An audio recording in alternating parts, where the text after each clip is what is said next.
All right, let's jump right into this explainer. Have you ever questioned a completely bizarre policy at work, only to be told, well, that's just how we do it here? Yeah, we've all been there. Today, we're unpacking a really fascinating framework that explains exactly why this happens, and more importantly, how we can actually fix it. It is honestly wild how often we just blindly rely on a final decision or a risk label long after the original evidence for it has totally vanished. Think about it. We live in a world that's absolutely obsessed with hoarding and preserving data, right? But we are surprisingly terrible at preserving the reasoning behind that data. We keep the rule, but we completely lose the trail. Francis Bacon actually warned us about this centuries ago. He said that human understanding naturally jumps to conclusions, that the mind is prone to abstractions and gives reality to fleeting things. And this is exactly why our modern data infrastructure needs to protect us from our own flawed habits. We desperately need systems that stop our premature assumptions from hardening into permanent, unquestioned facts. So, to get a handle on this, we're going to break it down into 5 quick parts. First, the missing lineage layer. Second, what semantic debt actually is. Third, why recall is not lineage. Fourth, we'll meet the reasoning spell check. And finally, labeling the evidence trail. Let's get right to it. Starting off with part 1, the missing lineage layer. Let's see how systems fail when they perfectly store the outputs but completely lose the reasoning that produced them. Picture this. There's a note on a door that just says, "Do not open the closet." Now, people might avoid that closet for years, tiptoeing around it, maybe even thinking it's off-limits or haunted. But the original reason? There was simply some wet paint inside that dried up ages ago. The note survived, but the reason disappeared. And the crazy thing is, modern institutions do this every single day with their policies and standard operating procedures. Which brings us to section 2. What is semantic debt? Because when these orphaned, unsupported rules start stacking up, they create a massive organizational headache. So, semantic debt, it's basically this growing burden that piles up when ideas, labels, and decisions stay active way past the point where their supporting evidence is lost. Actually, think of it like technical debt in software engineering, but for meaning and institutional memory.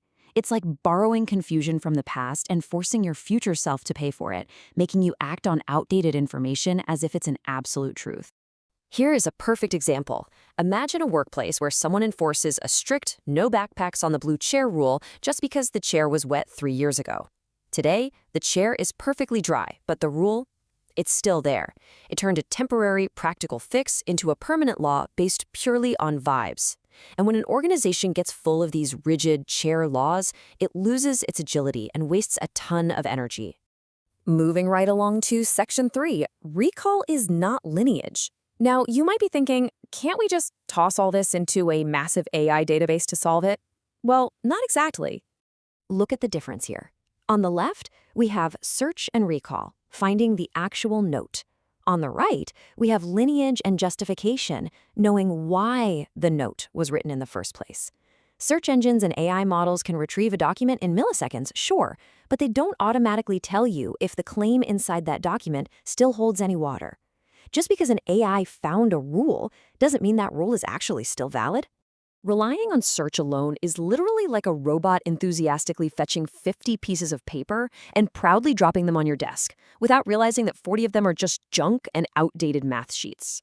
Finding the data is only half the battle, right? If your data is packed with unsupported claims, AI search just lets you repeat bad reasoning at a much larger scale. Okay, so if throwing more search at the problem isn't the answer, what is? Let's dive into section 4, meet reasoning spell check. It boils down to this really powerful idea. Important claims should be able to answer a simple question. What made you say that? This introduces a concept called trace fidelity. Think of it like a spell checker, but for your reasoning. Instead of correcting your grammar, it quietly taps you on the shoulder and asks you to show your work before your assumption hardens into an institutional fact. Let's say you accuse the family dog of eating your sandwich. The reasoning spell check basically steps in and asks, hey, do you actually have evidence, or are you just blaming him because he has suspicious vibes? Having a hunch based on vibes? That's weak support. Having a video recording of the crime? Now that is strong lineage. The system forces you to declare exactly which one you're working with. So, how do we track this in the real world? Let's check out section 5, labeling the evidence trail. To do this right, We have to properly escalate a claim by tagging its exact state on a sort of epistemic staircase. We move step by step, starting from a simple observation up to a hunch, then a hypothesis, an interpretation, and finally all the way to a firm conclusion. You simply can't skip from step 1 straight to step 5. For instance, seeing crumbs on the counter, that's just an observation. Thinking, Dad looks suspicious, that is a hunch. And hey, you are absolutely allowed to have a hunch that someone stole the cookies. But you cannot upgrade that feeling into a conclusion without a trail of real evidence. Basically, don't let hunches wear conclusion costumes. If companies just forced people to label their hunches as actual hunches, so much semantic debt would vanish overnight. To maintain that trace fidelity, we use what's called an edge taxonomy. This defines the specific types of connections, the edges, between a claim and its source. Look at how this ranges from rock-solid direct observations and measurements all the way down to assumptions and inherited policies. By forcing a claim to attach to a specific edge type, we instantly know exactly how much weight to give it. When you aggregate all of this, it is a total game changer. By organizing claims into a matrix like this, an organization can instantly see the health of its entire reasoning system. You spot which policies are supported so you can proceed with confidence. You see which ones are stale, meaning they used to be true but things changed. And you can flag which ones are contradicted and need immediate repair. It's basically a dashboard for truth. So I'm going to leave you with this to chew on. When you look really closely at your own organization's rules, your project guidelines, or, hey, even your own personal habits, how much of your daily reality is built on a foundation of forgotten, stale hunches? Start tracking your trace fidelity, and you might just realize exactly how many blue chair rules you're still blindly following.